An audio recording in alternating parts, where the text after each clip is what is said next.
If you haven't already, go back and watch parts 1, 2, and 3 of this 5-part series where I share how I finally quit bartending. And again, this is not just for people working in hospitality. This is for anyone who's in a job they're not crazy about and they just need some tips and actions to take to get out of that situation. So let's dive right into part 4. What I want to talk about today is saving some money. You want to have a little bit of a savings because when you take the leap out of this job that you've been in, for example, me, I had been in hospitality for 14 years.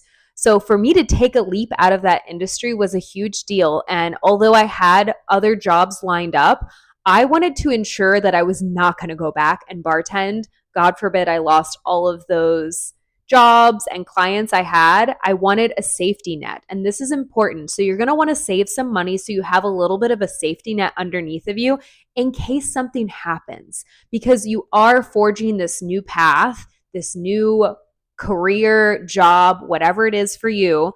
And you want to make sure that the one that you're getting out of, you're not forced to go back into it because you want to leave it in the first place. So if you have a bit of savings, this is going to give you a little bit more security and comfort as you take this leap.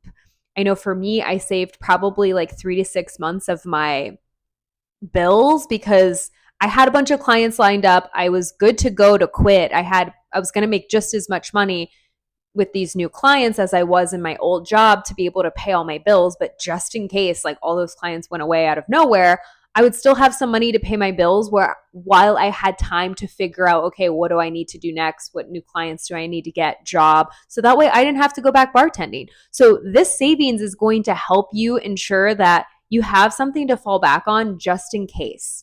You never know what's going to happen. And it's also going to give you a little bit more of like peace of mind when you do take this leap. I know it did for me to have like some money saved up. I was just like, okay, like I can take this leap and know that, if something happened, I still have money to pay my bills. I don't have to freak out. I have some wiggle room to figure things out. So start to figure out how you can save this money, how much you need to save. So that way you have this little bit of safety net for when you take this leap out of this job that you're not crazy about. Follow me for part 5.